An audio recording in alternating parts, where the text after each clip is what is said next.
ताज़ा होले विथ रिया में आपका स्वागत है।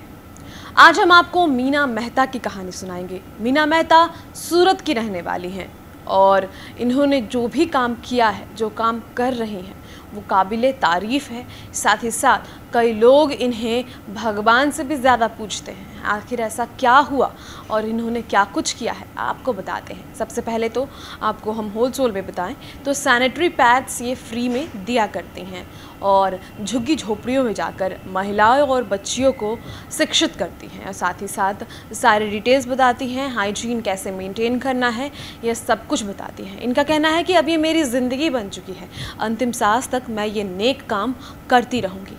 कुछ ऐसे इंसिडेंट्स हुए जिसके बाद इन्होंने ये सब कुछ करने को सोचा। सबसे पहले एक बार ये गाड़ी से जा रही थी, तब एक बच्ची डस्टबिन से कुछ सामान निकाल रही थी। इन्हें लगा कि कुछ खाने पीने के लिए वो ऐसे कुछ सामान निकाल रही हैं तो मैं इसे कुछ खाने पीने के लिए दे दूँगी। ये रुकी, जब रुकी तो उन्होंने देखा कि वो बच्ची सैनिटरी पैड निकाल रही थी, जिसके बाद उन्होंने उससे पूछा। उसने कहा कि मैं इसे धोकर इस्तेमाल करूँगी। इस घटना ने उन्हें झकझोर दिया और उनके रोंगटे खड़े हो गए। उन्होंने सोचा कि ये क्या है।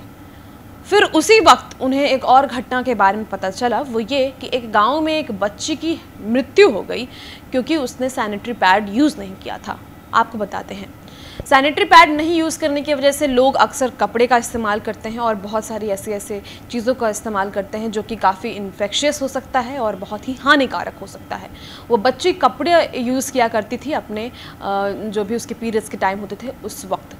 एक बार उस कपड़े का छोटा सा कण उसके वेजाइना में फंस गया और उसके बाद उसे वेजाइनल इन्फेक्शन हुआ। कुछ पता नहीं चला उसे और धीरे धीरे ये इन्फेक्शन बढ़ता चला गया और उसकी मौत का कारण बन गया।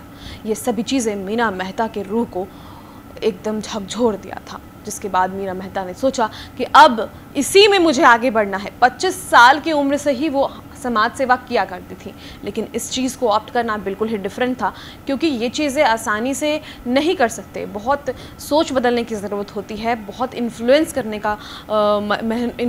में मेहनत जाती है और झुग्गी झोपड़ियों की महिलाएं ख़ास तौर से ज़्यादा इससे पीड़ित होती हैं। आपको बता दें, इन्हें बहुत सारे लोगों का सहारा मिला। सुधा मूर्ति जो कि इन्फोसिस की चेयरपर्सन है, उनका सहारा मिला। एक बार जब कुछ हुआ था तो उन्होंने 2004 के सुनामी में सुधा मूर्ति ने औरतों को 4 ट्रक सैनिटरी पैड्स बांटे थे और उन्होंने सोचा था कि पीड़ितों को खाना और अन्य चीज़ दे रहे हैं, लेकिन बेघर महिलाओं का क्या जिन्हें माहवारी हो रही होगी। और इस प्रकार से सुधा मूर्ति ने इसकी शुरुआत की थी और मीना इससे बहुत प्रेरित हुई थी और इसके बाद से उन्होंने ये सब कुछ करने को सोचा। आपको विश्वास नहीं होगा कि कितने लाख रुपए इन्हें डोनेट किए जाते हैं, कितने ट्रक सैनिटरी पैड्स ये हर महीने तमाम गाँवों में तमाम महिलाओं को, बच्चियों को बांटती हैं, वो भी मुफ्त में। स्कूली छात्राओं और झुग्गी झोपड़ी में रहने वाली महिलाओं को ये पैड देती हैं और इसीलिए इनका नाम पैड वाली दीदी भी रखा गया है। अक्षय कुमार की पैडमैन मूवी याद थी, इन्होंने उस मूवी को काफ़ी झुग्गी झोपड़ियों में पहुंचाया था क्योंकि उस मूवी के मायने कहीं ना कहीं बहुत अलग थे। जिस प्रकार से वहाँ पैड के इस्तेमाल को लेकर चीज़ें बताई गई थी, वही पैड वाली दीदी कि उस नाम से जाने लगी मीना। और उसके बाद लगातार ये इन्होंने काम किया। प्रधानमंत्री नरेंद्र मोदी ने इन्हें सराहा। सिर्फ सैनिटरी पैड नहीं, बाकी सारे अंडरगारमेंट्स कैसे उसे इस्तेमाल किया जाता है, यह सब कुछ वो बताती हैं। अलग अलग क्लासेस लेती हैं और इस प्रकार से इनके साथ कई लोग जुड़े हैं। ये सिर्फ पैड्स नहीं बेचती हैं, एक किट बेचती हैं। किट में शैम्पू होता है, साबुन होता है, अंडरगारमेंट्स होते हैं और पैड्स होते हैं और इस प्रकार से कैसे उसे यूज़ किया जाता है वो सब कुछ ये बताती हैं। और देश विदेश से लोग मीना की मदद कर रहे हैं। उनके सब कुछ जानकर आपको बताएं कि 2017 में मानुनी फाउंडेशन के नाम से संस्था रजिस्टर कराई गई।